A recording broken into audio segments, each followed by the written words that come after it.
नमस्कार, बहुत स्वागत है आपका डिबेट लाइव बड़ी बहस मध्य प्रदेश में। मैं हूं आपके साथ अमित शर्मा। मध्य प्रदेश के पूर्व मुख्यमंत्री दिग्विजय सिंह ने हिंदुत्व पर जबरदस्त सियासी हमला किया है। दिग्गी ने हिंदुत्व को संघ का प्रोपेगेंडा करार दिया। सिंह ने हिंदुत्व को सनातन धर्म का हिस्सा मानने से भी इनकार किया तो बीजेपी ने उन पर जोरदार जुबानी प्रहार किया है। आखिर कहां तक छिड़ी है मध्य प्रदेश की राजनीति में हिंदुत्व की जंग, देखिए इस खास रिपोर्ट में। हमारा सनातन धर्म है, हम हिंदुत्व को धर्म नहीं मानते। भारतीय जनता पार्टी को दिग्विजय सिंह जी के नाम से ही ऐतराज होता है और इधर सनातन की बात भी करते हैं। इस प्रकार का दोगला चरित्र भारत के इतिहास में आपको नहीं मिलेगा। समाज को तोड़ने का कुछ प्रयास किया जा रहा है। हिंदुत्व को लेकर बीजेपी कांग्रेस में फिर ठन गई है। कांग्रेस ने बीजेपी को खुले मंच से हिंदुत्व पर बहस की चुनौती दे दी है। मध्य प्रदेश के पूर्व मुख्यमंत्री और राज्यसभा सदस्य दिग्विजय सिंह ने जबलपुर में बड़ा बयान दिया कि वो हिंदुत्व को धर्म नहीं मानते, क्योंकि हिंदुत्व कहता है कि जो हमारी बात ना माने उसे डंडे मारो, उसका घर तोड़ दो। उन्होंने आगे कहा कि हम सनातन धर्म वाले हैं और हम सनातन को ही धर्म मानते हैं। हमारा सनातन धर्म है, हम हिंदुत्व को धर्म नहीं मानते। सनातन धर्म के आयोजन में क्या नारा लगता है? धर्म की अधर्म का प्राणियों में और विश्व का, ये सनातन धर्म है। हिंदुत्व में ये नहीं है। हिंदुत्व में ये कि जो हमारी बात नहीं माने उसको डंडा मारो, उसका घर तोड़ दो, उससे पैसे खा जाओ। ये और क्यों आप भूल जाते हो? आपके पड़ोस में बजरंग दल के नेता श्री बलराम सिंह सतना के आईएसआई के लिए पाकिस्तानी एजेंसी के से पैसा लेकर जासूसी करते पकड़े गए और 20 लोग उनके साथ और थे। भारतीय जनता पार्टी को दिग्विजय सिंह जी के नाम से ही ऐतराज होता है। दरअसल हिंदुत्व एक अवधारणा है और हमारा धर्म है सनातन।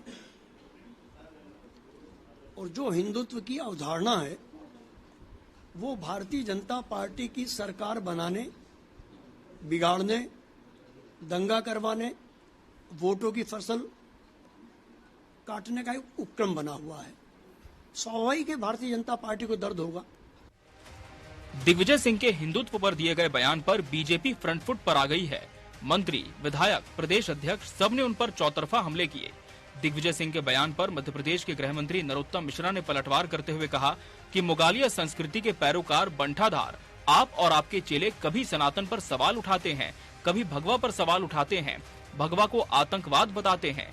तो वहीं बीजेपी के प्रदेश अध्यक्ष वीडी शर्मा ने कहा कि अल्पसंख्यक समुदाय को खुश करना है तो दिग्विजय सिंह हिंदू आक्रमण करते हैं और सनातन की बात करते हैं। ये जाकिर नाइक से लेकर के इस प्रकार के देश विरोधी काम करने वाले जो लोग हैं, मैं मीडिया के मित्रों आज आपसे कहना चाहता हूं कि इनके पीछे कौन है, इन्हें कौन समर्थन करता है। ये समाज के खिलाफ हिंदुत्व पर आक्रमण करने का काम करते हैं, तो इनको समर्थन देने वाली ताकतें कौन है? इनको समर्थन देने वाली ताकतें वही कांग्रेस के जीन्स में हैं, जिनमें दिग्विजय सिंह जैसे लोग ये कहते हैं कि हम हिंदुत्व के तो विरोधी हैं, अल्पसंख्यक समुदाय को खुश करना है तो हिंदुत्व पर आक्रमण करते हैं और इधर सनातन की बात भी करते हैं। इस प्रकार का दोगला चरित्र भारत के इतिहास में आपको नहीं मिलेगा। कभी भगवा को आतंकवाद बताते हो, कभी जाकिर नाइक को शांतिदूत बताते हो, कभी राम मंदिर की निर्माण की तारीख गलत बताते हो। आपने कभी जेएमबी पे सवाल उठाया है? अभी हटके इतने आतंकवादी पकड़े गए, इनका कभी आपने सवाल उठाया? इन्हीं पर सवाल क्यों उठाते हो आप? ये जानबूझ के उनकी आत्मा को दुखी करना, ठेस पहुंचाना और समाज को तोड़ने का कुत्सित प्रयास किया जा रहा है। बात यहीं तक नहीं रुकी। शिवराज सरकार में मंत्री विश्वास सारंग ने दिग्विजय सिंह को अल्पज्ञानी बताया। दिग्विजय सिंह का हिंदुत्व और बजरंग दल से जुड़े मुद्दे पर दिया बयान अब मध्य प्रदेश की सियासत का केंद्र बन गया है। आने वाले समय में इन मुद्दों से घिरी सियासत में असली मुद्दे कराहते नजर आ सकते हैं। टीवी 24 के लिए भोपाल से अतुल विनोद पाठक की रिपोर्ट। तो हिंदुत्व पर सवाल है और सियासी बवाल है, इसी पर आज हम चर्चा करेंगे डिबेट लाइव मध्य प्रदेश में। और हमारे साथ खास मेहमानों का पैनल भी जुड़ चुका है। सबसे पहले उनसे आपको मुखातिब करा दें, हमारे साथ भाजपा नेता कन्हैया तिवारी जी जुड़े हैं। कन्हैया जी, आपका बहुत बहुत स्वागत है डिबेट लाइव में। हमारे साथ कांग्रेस नेता अमित भारद्वाज जी जुड़े हैं। अमित जी, आपका भी बहुत बहुत स्वागत है इस डिबेट में।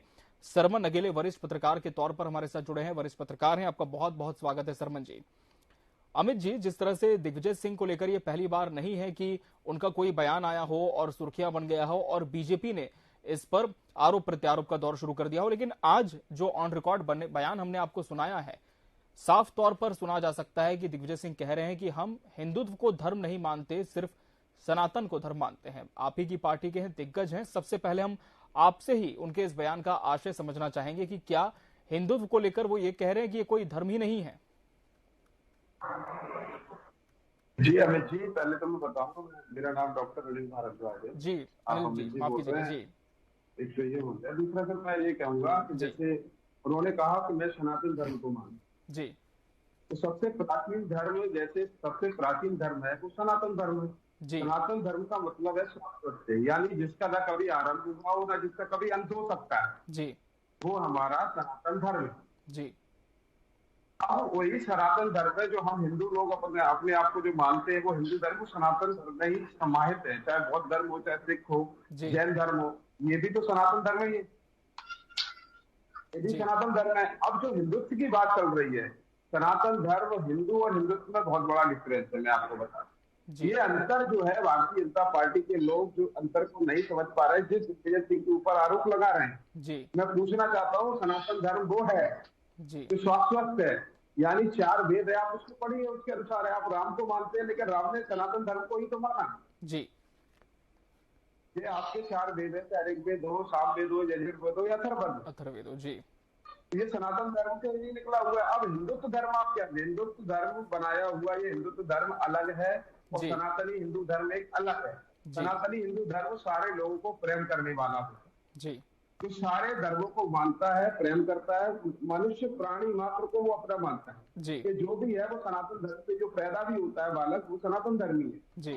बकाया तो धर्म आपने अपनाया बाहर, लेकिन जो सनातन धर्म है वो पैदा ही हुआ है। अब आप किस हिंदुत्व की बात कर रहे हैं? आप उस हिंदुत्व की बात कर रहे हैं जिसमें सिर्फ नफरत की बात की जाती है। तो आप उस दिग्विजय सिंह जी के ऊपर आरोप लगा रहे हैं जो हिंदू नहीं है, आप ये लगा रहे हैं कि मुसलमानों को खुश रखने का काम करते हैं।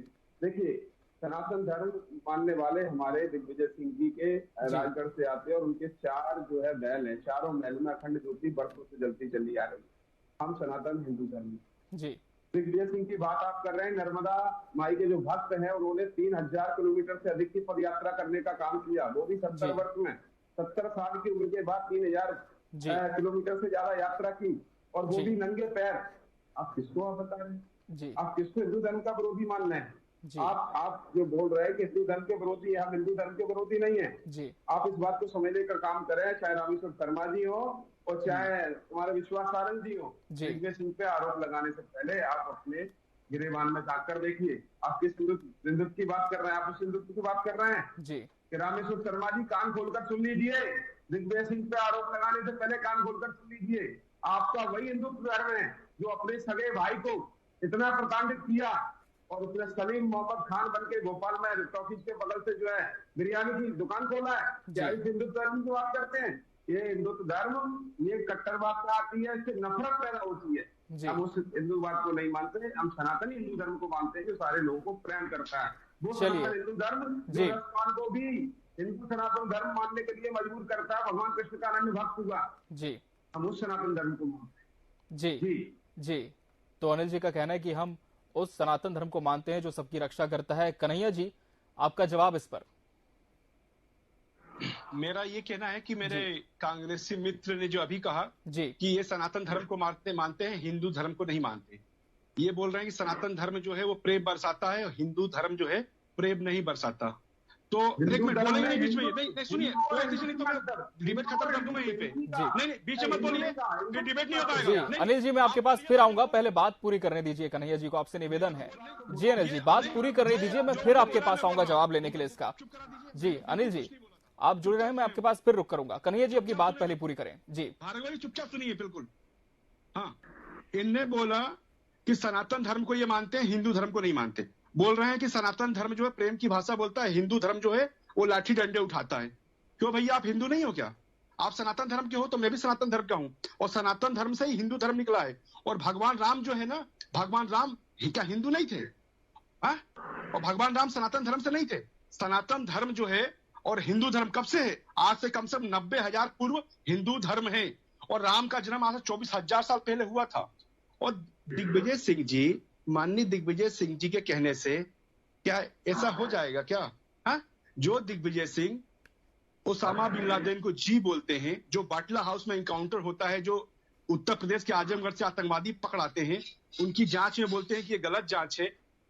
सद्दाम, ये सईद हाफिज सईद को जी बोलते हैं। और एक बात और बता दूं कि एक बहुत बड़ा खुलासा हुआ है आज, जो एनआईए ने जो पकड़ा है आतंकवादियों को, जो लोग कौन सा हुसैन है, क्या नाम है उसका, नाइक, जाकिर नाइक जो है, जाकिर नाइक से संबंध बताया गया है। बेरसिया का एक बंदा है जिसका नाम सौरभ है।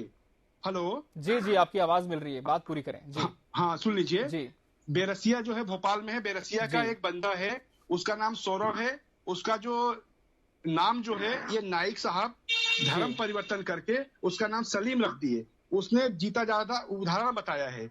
और उस नाइक साहब के साथ, जाकिर नाइक के साथ इनके संबंध है किसके? दिग्विजय सिंह के। प्रमाण हो चुका है। और सुनिए, दिग्विजय सिंह के कहने से 125 करोड़ हिंदुओं के ऊपर और सनातन धर्म पे असर नहीं पड़ेगा। दिग्विजय सिंह जो है, विश्वास सावंत जी ने बोला, वो बिल्कुल सही बोला कि वो दिमागी रूप से कमजोर हो चुके हैं। वो अपने को हाईलाइट करने के लिए मुझे तो लगता है कि दिग्विजय सिंह का डीएनए टेस्ट कराना चाहिए। सरमन जी, आपका रुख करूंगा। बयानबाजी का दौर इतर है, लेकिन जो बयान दिग्विजय सिंह जी ने दिया है वो उन्हें किस तरह से समझा जाए? क्या जिस तरह से कन्हैया जी कह रहे हैं कि खुद को सुर्खियों में लाने के लिए इस तरह का बयान दिया है, या फिर कोई और मायने इसके निकाले जा सकते हैं? देखिए अमित जी, माननीय दिग्विजय सिंह जी ने जो कहा है ना, ये उनकी निजी राय है। और जहाँ तक धर्म की बात है, किसी भी धर्म की बात करें चाहे वो, तो उस धर्म मानने का, उसका प्रचार करने का, उसका स्वीकार करने का जो अधिकार है वो संविधान में अलग प्रकार से दिया है। कोई किसी भी धर्म को माने, संविधान में जो चीजें दी है उसके अनुकूल चीजें होती है तो ज्यादा अच्छा रहता है। अब उन्होंने ये जो बात कही है कि इस तरह की बात, तो मैंने कहा कि जैसे उनका ये अपना निजी बयान है, ये उनके कोई दल का बयान नहीं है, जैसे कि मेरी जानकारी है। अब दूसरा ये है कि जैसे ये मध्य प्रदेश क्या पूरे देश में जो है ना, आप इस तरह की बातें करते हुए इससे आपको करूंगा आपका। जी जी सरमन जी, आपकी बात पूरी करें जी। तो बचना चाहिए, बल्कि सारे राजनीतिक दलों के लोगों को इस तरह की टिप्पणी करने से बचना चाहिए कि किसी के धर्म पर किसी तरह की ठोस ठेस पहुंचे। आप जी कन्हैया जी, मैं आपके पास फिर आऊंगा। सरमन जी की बात के बाद आपके पास फिर मैं रुक करूंगा। जी सरमन जी, आपकी बात पूरी करें। आप बात कीजिए देश की, आप बात कीजिए विकास की, आप बात कीजिए रोजगार की, आप बात कीजिए कल्याण की, आप बात कीजिए महंगाई की, आप बात कीजिए स्वास्थ्य की, शिक्षा की, क्योंकि संविधान में ये सारी चीजें जो है ना सबसे सर्वोपरि हैं। और जिस दल की सरकार होती है वो वेलफेयर गवर्नमेंट के रूप में जो है ना जो परिभाषित किया गया वो यही है कि लोगों की शिक्षा की बात हो, लोगों की सुरक्षा की बात हो, लोगों के कल्याण की बात हो, लोगों के स्वास्थ्य की बात हो। अब ये इस तरह की बातें करने से जो है ना बचना चाहिए, क्योंकि आप एक ऐसे राष्ट्र में, एक ऐसे लोकतंत्र में जी रहे हैं जहाँ पर इन सब बातों का आप कोई महत्व नहीं बचा। आप डिजिटल डेमोक्रेसी के दौर में भारत में जी रहे हैं। आपका जो पुराना समय था वो निकल चुका। अब आज का जो नौजवान है, आज का जो पढ़ा लिखा तबका है, वो आपकी इस तरह की भाषा शैली से सहमत नहीं होता। उसको मतलब चाहिए है कि मेरे को रोजगार कैसे मिलेगा, मैं डिजिटल मीडिया, डिजिटल या सोशल मीडिया के माध्यम से अपने शिक्षा कैसे मैं ज्यादा से ज्यादा बेहतर कर सकूं, मैं कैसे किस तरह से जो है ना मैं वैश्विक स्तर की शिक्षा ग्रहण कर सकूं, मेरे शिक्षा की, मेरे कल्याण की, मेरी उन्नति की कैसे द्वार खुले, मेरे को उस चीज की जानकारी मिले, मेरे ड्रोन टेक्नोलॉजी के माध्यम से मैं कैसे पायलट बनूं, कैसे मैं रोजगार प्राप्त करूं। आज का यंगस्टर ये चाहता है, आज का नौजवान तबका ये चाहता, ये नहीं चाहता कि आप किस धर्म को, क्योंकि धर्म और आस्था ये अपना निजी मामला है, ये इसका प्रकटीकरण का विषय नहीं है। धर्म और आस्था जो है ना आपका निजी विषय है, और वो प्रकटीकरण करने का कहीं कोई उसमें कोई उल्लेख नहीं है। अब आप आस्था निजी विषय कह रहे हैं वरिष्ठ पत्रकार सरमन नगेले जी। अनिल जी का रुख कर लेंगे। डॉक्टर अनिल भारद्वाज जी, जिस तरह से आपने वरिष्ठ पत्रकार को भी सुना, उनका साफ तौर पर कहना है कि ये निजी राय हो सकती है दिग्विजय सिंह जी की, लेकिन क्या आप मानते हैं कि ये उनकी निजी राय है या फिर पार्टी का भी वक्तव्य यही है? सर देखिए, आपकी आवाज क्लियर है जी। अनिल जी, आप मुझे सुन पा रहे हैं? हाँ सर, सुन पा रहे हैं। जी अनिल जी, वरिष्ठ पत्रकार सरमन नगेले हमारे साथ इस डिबेट में जुड़े। उनका साफ तौर पर कहना है कि धर्म और आस्था किसी भी व्यक्ति विशेष की निजी राय होती है, लेकिन दिग्विजय सिंह जी ने जो बयान दिया है, क्या आप मानते हैं कि उनका ये व्यक्तिगत विचार है या फिर पार्टी लाइन का ये पूरा वक्तव्य आप मानते हैं? देखिए, दिग्विजय सिंह जी और वरिष्ठ नेता हैं, देश के भी और प्रदेश के भी जी। 10 साल मुख्यमंत्री रहे हैं और वरिष्ठ नेता हैं जी। ये उसका विचार है, ये उनका व्यक्तिगत विचार है, लेकिन मेरा व्यक्तिगत भी उनका एक सपोर्ट है कि जो उन्होंने कहा जी वो इस आज के दौर में बिल्कुल सही कहा। सनातन धर्म को मानने वाला भगवान राम को भी मानते हैं, नर्मदा माई की प्रतिमा भी करने का काम करते हैं। उन्होंने सिर्फ इस बात को लेकर कहा है कि जो वर्तमान में जो परिस्थितियां हैं, एक राजनीतिक विशेष दल जिसे भारतीय जनता पार्टी कहा जाता है, सनातन धर्म और हिंदू धर्म तो एक ही बात है, परंतु जो हिंदुत्व आदि जो विचारधारा है, जो कट्टरवाद पर जो दिखाई दे रही है, सनातन हिंदू धर्म के विरोधी नहीं दिखती, उनको मानते हैं, लेकिन जो हिंदुत्व जो दिखाया जा रहा है, जो भाजपा का राजनीतिक हिंदुत्व है, उसका उन्होंने विरोध करने का काम किया। उन्होंने सनातन हिंदू धर्म का विरोध करने का काम नहीं किया। मैं अपने प्यारे मित्र से पूछना चाहता हूँ, आप भगवान को मानते हैं, भगवान की परिभाषा बता दें।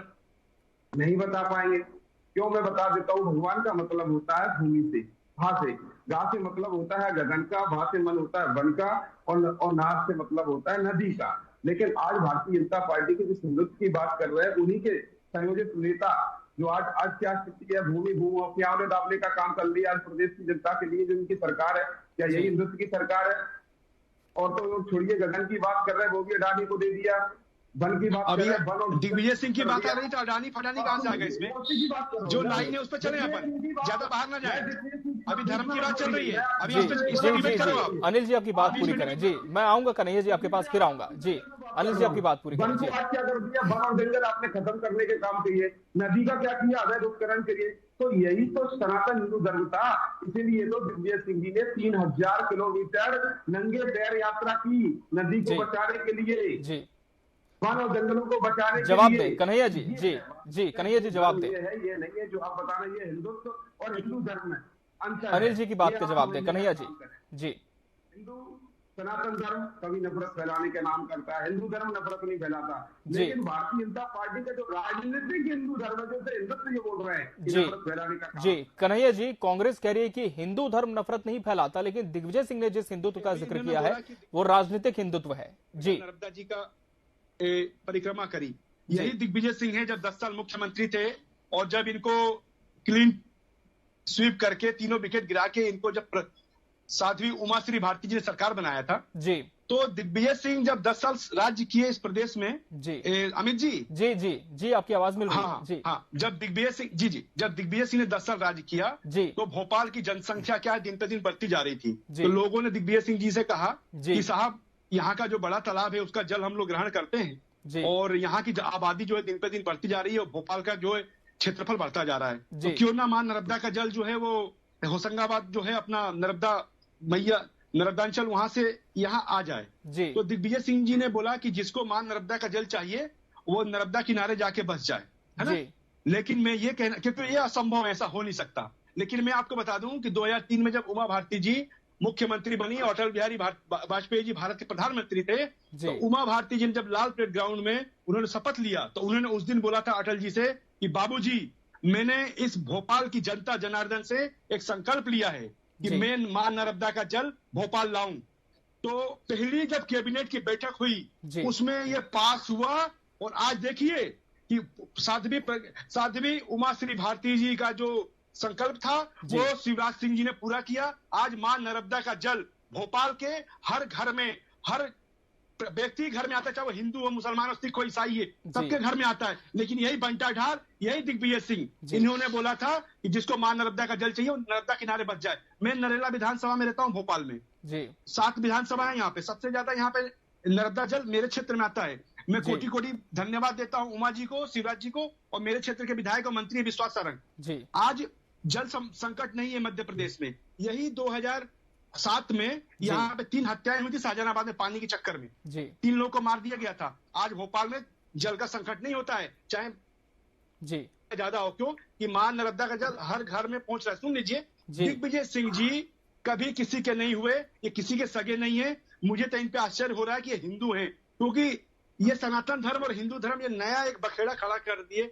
अरे भैया, जो भारत का सनातन धर्म का नागरिक है और इस 125 करोड़ जनता, हर जनता जनार्दन सनातन धर्म को मानती है। अभी वो कह रहे हैं कि ये क्या बोलते हैं कि प्राणियों में सद्भावना हो, विश्व कल्याण हो। अरे भाई, हर हिंदू चाहता है कि सबका कल्याण हो, है ना। और आप अडानी अंबानी की बात कर रहे हो तो ये कांग्रेस की देन है। अडानी अंबानी उस टाइम बिजनेस बन गए थे जब ना मोदी जी थे। वरिष्ठ पत्रकार सरमन जी का एक बार फिर रुक कर लेंगे। सरमन जी, अब दिग्विजय सिंह जी ने जो बयान दिया है, क्या लगता है कि ये मध्य प्रदेश में इस बार का चुनावी मुद्दा भी भाजपा की तरफ से बन सकता है, और हिंदुत्व को लेकर किस तरह से चुनाव में प्रभाव हो सकता है इसका?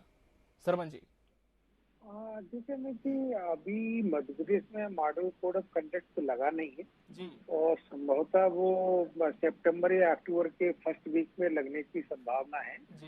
इलेक्शन कमीशन ऑफ इंडिया तब वो अनाउंस करेगा, तब उसके बाद प्रक्रिया प्रारंभ होगी।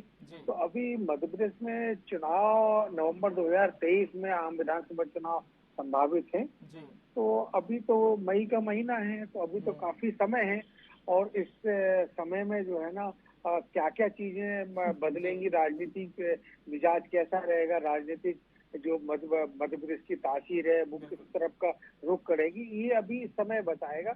लेकिन जो आपने कहा कि वो मुद्दे की बात है, तो देखिए कि मुद्दे राजनीतिक दल अपने अपने अनुकूल बनाते हैं, और बनाने के लिए उनको संविधान में, लोकतंत्र में ये व्यवस्था दी हुई है, उनको स्वतंत्रता भी मिली हुई है। लेकिन मध्य प्रदेश में अभी बहुत लंबा समय है चुनाव होने में, तो अब ये देखना होगा कि उस समय चुनाव का मुद्दा क्या रहता है। वैसे जहाँ तक मेरी जानकारी है कि बीजेपी का ये सदैव ये रहा है, 2003 में जब माननीय अरुण जेटली जी यहाँ के प्रभारी थे और प्रमोद महाजन जी, तो उन्होंने विकास आधारित चुनाव लड़ने की परंपरा चालू की थी। तो उनका हमेशा विकास पर केंद्रित फोकस रहता था। उसके बाद फिर वो 2008 के चुनाव में यहाँ आए, तब भी उनने उसी तरह की बात की थी। मैंने स्वयं एक पत्रकार के रूप में उनसे सवाल किया था। फिर इसके बाद आगे के भी चुनाव आए हैं, तो सदैव जो है ना ये विकास के एजेंडे पर चुनाव लड़ने वाला दल है। अब ये जो चुनाव घोषणा पत्र आता है या जनसंकल्प पत्र आता है या उनका वचन पत्र आता है या चुनाव घोषणा पत्र आता है, ये उसमें ये चीजें समाहित रहती है नहीं रहती, ये देखना होगा। लेकिन जहां तक मैं कह सकता हूं कि इन सब चीजों का समावेश चुनावी घोषणा पत्र में नहीं होता, क्योंकि सरकार संविधान से चलती है, सरकार सबके लिए समान रूप से चीजें करती है, वो किसी वर्ग से चलती है। और फिलहाल देखना होगा कि चुनाव में अभी काफी वक्त है, तो उस समय ये मुद्दा क्या हावी होता है, या फिर अभी तो बहुत वक्त है। जिस तरह से सरमन जी आप कह भी रहे हैं, बिल्कुल वाजिब बात है कि बहुत सारे मुद्दे भी और निकलकर सामने आएंगे। बहरहाल समय हमारे पास इतना ही था। आप तीनों मेहमानों का बहुत बहुत शुक्रिया हमसे इस डिबेट में जुड़ने के लिए और इसका सार्थक हिस्सा बनने के लिए। इसी के साथ मध्य प्रदेश लाइव डिबेट बड़ी बहस में आज के लिए फिलहाल इतना ही। मुझे दीजिए इजाजत। नमस्कार।